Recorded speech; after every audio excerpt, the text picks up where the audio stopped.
seeing this right now. Just stay away from this forensic lab. You know, I got no time actually, but I will try to tell you about everything. So, first, I am a detective, and 3 days ago my subordinates found a dead body inside a sewer. They moved that dead body to this place, and yesterday I was sent here to investigate it.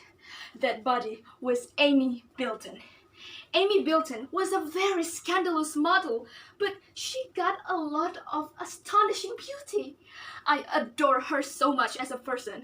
She was so brave. She was so brave to speak up against the government who did a lot of social injustice. And now, I found her dead after she was missing for so long. For months, I guess. Now, yesterday, I came here with Dr. Silla. She is the one who's responsible in Amy's body autopsy. Oh God, half of her head is ruined. I screamed a little. I even stuttered because I was so shocked to see Amy's body condition. Half of her face was torn apart. Yes, you're right, detective. I was so surprised as well. But there was something so weird about this. I did some autopsy on her body, and I found out that she actually had died for around 3 months, yet there is no sign of decomposition on her skin. Isn't that magical, detective? Asked Dr. Silla. Actually, that thing is weird as hell, but I just answered, well, yeah, that was pretty weird, but I have done my own research, and I think that her case got something to do with the government. So because this has something to do with the government, we need to tell everyone that Amy died because of an ecstasy overdose, maybe, and she just fell into that sewer. Oh, and by the way, I found this pair of high heels next to her Before I could even finish, suddenly the lights were out. Me and Dr. Silla tried to turn it on, but there was nothing that we could do. Moreover, the door was locked. Hey, open this door! What the hell, man? Hey, what is this? I screamed as hard as I could, and I tried to hit the door too, but there was no answer. A few seconds later, suddenly the lights were back on, and I was unaware of something. When I was speaking with Dr. Silla about the high heels I found next to her body, suddenly one of the corpses inside that laboratory started to move and try to hit us. I was so surprised. I tried to grab my gun and I said, "Hey you, stand back! Are you alive?"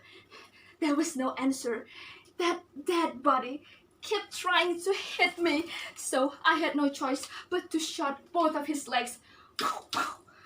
You know, there was no result at all. And because I was too scared, I grabbed a lancet and tried to hit its head with it. I did it, and surprisingly, it worked. Suddenly, that dead body fell and didn't move anymore. Oh God, what is that? Suddenly, before I could even breathe in peace, another five more dead bodies surrounded us and tried to hit us too. Oh my God, no! Detective, what is wrong? Dr. Silla screamed and screamed. I tried to calm myself down and I tried to hit all of their heads with my gun. It was so hard. They kept moving everywhere. I cannot lock the target. And then, because I ran out of ammo, I decided to crush the heads of those walking deads. Well, I already eliminated some of them by shooting, but there was still some of them left, and their movements are even more aggressive. Those dead bodies just kept moving, and then I just hit their head as hard as I could with the bottom part of my gun. Die! Die! Die! I hit them so hard. Skulls and brains were scattered everywhere. It was such a disgusting view. You know, I lost my consciousness.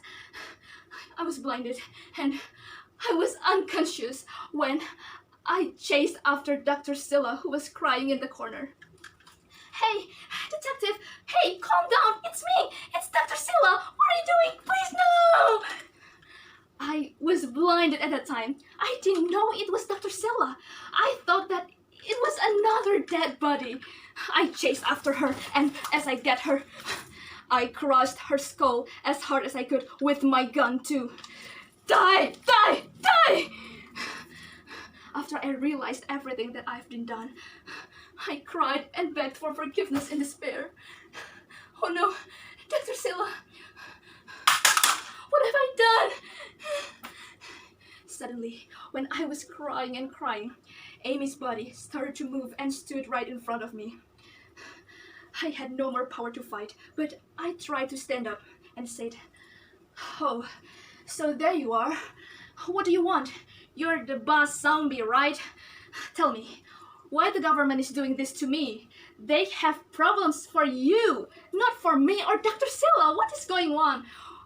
Are we becoming a kind of, research or something? What is wrong?" Amy's body didn't answer anything. She just stood there creepily as she pointed at her high-heel shoes. I realized that, and I grabbed these shoes. I offered it to her, and as she accepted it, suddenly I got a vision. I found out that a long time ago, she was a witch. She was a witch. She used black magic to gain beauty and charisma, and then her wicked and dark power was preserved inside her high heels. These high heels were cursed of her wicked power. And then I realized that nothing is free on this world. She had traded her life with the demon she worshipped in return of these pair of shoes that brought her beauty. And now I have a vision that Amy's spirit is being a slave in the underworld to that demon she worshipped. Now, after I had all of those visions, I woke up and I saw that Amy's body was already back in her bed. So does any other body that I just eliminated. They were all lying in their places. Oh my god, what is this? I was so confused. Why? Then, before I could even do anything, before I could even make sure that everything I saw was a lie, I looked at the floor and there was Dr. Silla's body on the floor. I really killed her. I really killed her in real life. Now, I got nothing left to do. Please, just... I have one message for you. I can't say anything anymore. Just don't play around with demons. Whatever they offer you, just don't listen to them. I saved my last ammo for the best. Please, tell my mother that I loved her.